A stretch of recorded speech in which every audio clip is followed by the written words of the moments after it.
After my divorce from my husband was finalized, I moved in with my daughter, Natalie.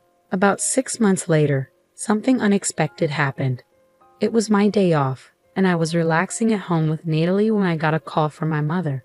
She told me that my ex-husband and his mother had shown up at my parents' house uninvited. I quickly got dressed and went over there. When I arrived, I found my ex-husband and his mother sitting on the sofa in the living room, waiting for me. I had no clue why they were there. "Why are you here at my parents' house?" I asked. My ex-husband, John, surprised me by saying, "I want you to return the money you owe me. My name is Aaron. I'm a 40-year-old office worker. I was married to John for 14 years, and our daughter, Natalie, was born around the time we got married. She's now in the 8th grade. We were a happy family, and I felt sure that we would always have a loving home together." I met John on a blind date and was instantly drawn to his friendly, kind, and cheerful nature. He liked me too, and we stayed in touch throughout high school. We shared our contact details and started dating. After a few dates, a year later, he proposed and we got married. I loved him deeply and was thrilled when he asked me to marry him. I had a close group of friends from high school, and we always came together for big events. When I told them I was getting married, they were all excited and congratulated me. They all came to our wedding and talked about wanting to get married too.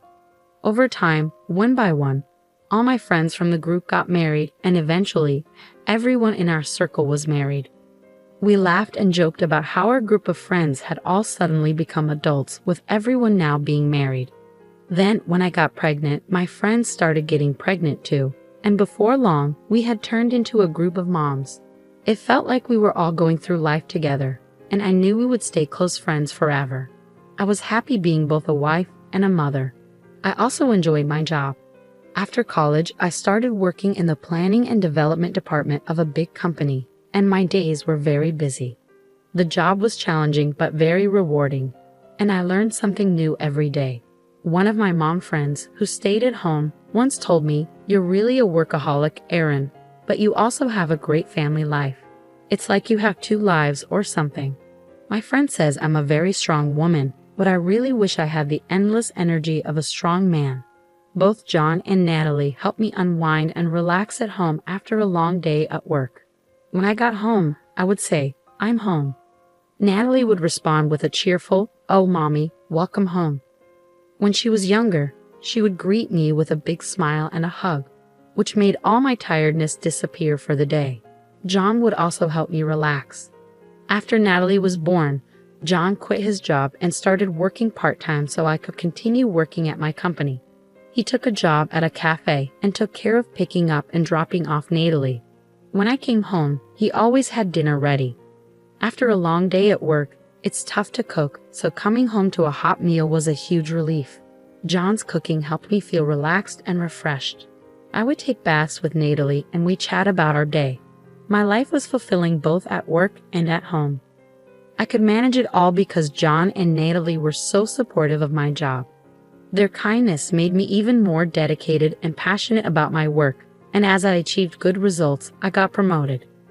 With the promotion, I started working more overtime and often came home quite late. By then, Natalie was older and understood the demands of my job, so she could handle some things on her own. John also began working more hours at the cafe. Lately, I've been enjoying exploring different coffee shops and buying their coffee beans. I picked up some today, along with cakes from a new bakery. I suggested we have them with coffee. John has really gotten into coffee. He's been learning about roasting beans and trying different types at his cafe job. That's why he makes such great coffee at home. John and Natalie were both very understanding about my dedication to work, but I didn't notice that our family was slowly starting to drift apart. I first realized something was wrong when Natalie came to me with a concern. "What's up? You wanted to talk about something," I asked her. "Well, the other day, when I went to see a movie with friends from school, I saw Dad with another woman," she said. I was shocked. "What?" Natalie continued. "They weren't holding hands or anything, but they seemed a bit close. Lately, I've noticed Dad talking a lot on the phone before you get home. Sometimes he's so focused on his phone that he doesn't really listen to me. He looks happy while on his phone. At first, I thought he was texting or talking to you, but after seeing him with that woman, I'm starting to wonder if he was talking to her instead. Natalie looked really sad as she spoke. She was already in middle school and sensitive to these kinds of issues, so I knew she wouldn't be able to handle this alone. I was also shocked. The thought that John, who I believed always put Natalie first, might be having an affair was heartbreaking. I'm so sorry, sweetie. I didn't realize we were making you feel this way. I've been too focused on work, haven't I? Natalie reassured me. No, it's okay that you work hard, Mom. Don't feel bad about that. I was grateful for her understanding words. Thank you, Natalie. I'll talk to your dad about this. If it turns out he's having an affair, I think I'll have to get a divorce. Is that okay with you? She nodded. I don't like the idea of Dad having an affair. Just knowing that and still being with him would make me feel bad. Seeing Natalie so upset made me realize how much I had neglected my family. I knew I needed to get to the bottom of this issue, especially since Natalie had the courage to bring it up. I hired a private investigator to look into John's possible affair. The results were shocking. John was indeed having an affair, just as Natalie said, and there was photographic evidence to prove it. What stunned me the most was who his affair partner was, Stacy, one of my high school classmates and a member of our mom's group. I was more surprised by this betrayal from a friend I trusted than by John's affair itself. Stacy, a stay-at-home mom and the last to marry in our group, had a young child of her own. Yet she was involved with John and neglecting her own child. When I saw the evidence, I was overwhelmed and couldn't move for a while. If I hadn't been alone in my room, Natalie might have stumbled upon those photos, causing even more turmoil in our family. I wasn't ready to confront John yet, and I definitely couldn't let Natalie see these pictures. I took a deep breath to calm myself down. Then, another friend from the mom's group told me she had changed jobs, which gave me the idea to suggest a get-together. I figured it would be a good chance to see Stacy without her knowing I was aware of the affair. The get-together was planned for 3 weeks later. During that time, I quickly hired a lawyer and began preparing for the divorce. I briefly informed Natalie about what I had discovered and that her dad and I would be getting a divorce. We spent our days off together looking for a new apartment. The day of the get-together finally arrived. I started by asking my friend about her new job, and then we all shared updates about our lives. Stacy still didn't seem to know that I was aware of her secret, and we had a normal conversation. Everyone's working, so it's good that things are changing, Stacy said. I'm just a housewife, so I'm stuck in the same routine. Well, you don't have to work, Stacy, because you have a husband who supports you, one of my friends replied. I do appreciate my husband, but sometimes I feel a little bored, Stacy admitted. It was time to confront her about the affair. So, is that why you're having an affair with other people's husbands? I asked. Stacy and the other friends froze at my comment. Aaron, what do you mean by that? Stacy asked, her face going pale. Well, it seems that Stacy is having an affair with my husband John, I said. What? No way. You must be joking, the other friend said, trying to defend Stacy. Since my friends were protecting her, Stacy took advantage of it. That's right, Aaron. What are you talking about all of a sudden? You must have confused me with someone else, Stacy said, trying to deflect. Oh really? I replied. Then why don't you all take a look at this? I pulled out the photos from my bag and laid them out on the table. My friends stared at the photos in shock. Oh my gosh, they gasped. Stacy, why? They asked. Stacy, clearly caught off guard by the evidence, covered her mouth with her hand. I'm so shocked. Why did you have an affair with my husband? Stacy seemed to realize there was no way out. I'm really sorry. I happened to walk into the cafe where your husband works. I didn't know he worked there at first, but I started going there regularly. My husband provides for me, but he's been neglecting me since we got married. I was feeling lonely. Stacy started to cry as she spoke. But even though she had her reasons, having an affair is unacceptable, especially with a friend's husband. I remained calm and composed, not letting her tears affect me. I'm sorry to everyone else, but I need to tell Stacy that I'm going to pursue alimony from her, I said. I also sent a certified letter about this to your mailbox today, Stacy. Your husband should have already seen it. Oh no, Stacy said, looking worried. How could he do something so terrible? She asked, still in shock. It's far worse to have an affair with a friend's husband when you're married and have a child of your own.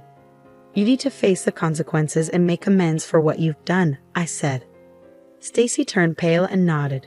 One of my other friends added, "We really can't trust you anymore, Stacy." We left the restaurant, leaving Stacy behind. Now that I had dealt with her, it was time to confront John. I was pretty sure Stacy had already contacted him about what happened. When I got home, John met me at the door, looking panicked. "What have you done?" "I just got a call from Stacy. Are you really making our affair public? How could you be so terrible? You acted like a good husband, but you were cheating on me." "No, that's not. But Stacy has a family too. How could you expose her like that? It's ridiculous." I responded, "It seems people who have affairs think alike. You believe that as long as the other person doesn't find out, it's not a big deal. But what you did was wrong, and it all needs to be revealed as part of your punishment. That's why I'm going to divorce you and seek alimony and child support." With clear evidence of the affair, John couldn't deny what happened and agreed to the divorce. However, he was hesitant about paying alimony and child support. When I hired a strong lawyer and made it clear that I was ready to take the case to court, he finally agreed to pay. So I divorced my ex-husband, sold a house we had been living in, and moved into a new apartment with Natalie. I also pursued alimony from both John and Stacy and received $30,000 from each. Additionally, I secured child support from John. Once everything was settled, Natalie and I started our new life together. The experience was very traumatic for me, but over time, my wounds began to heal. However, about 6 months later, another issue arose.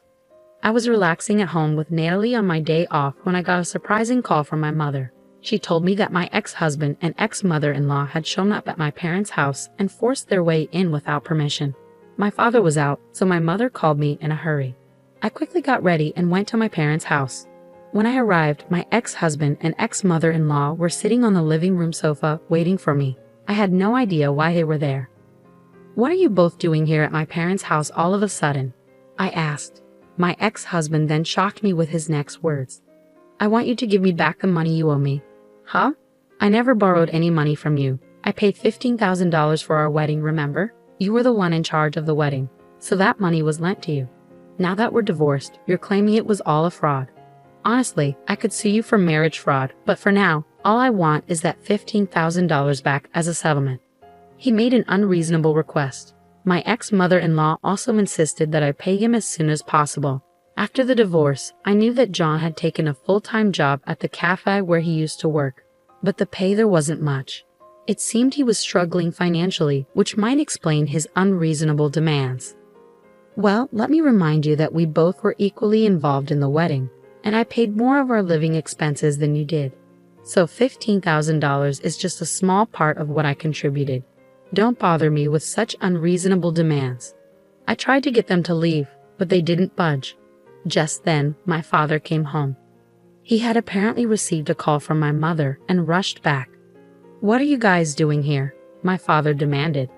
My ex-husband explained the same thing to my father, clearly afraid of him.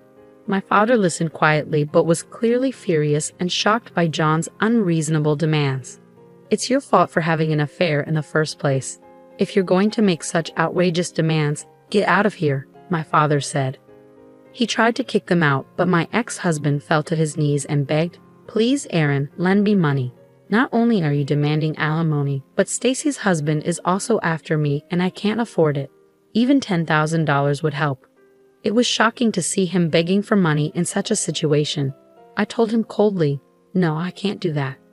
Go home."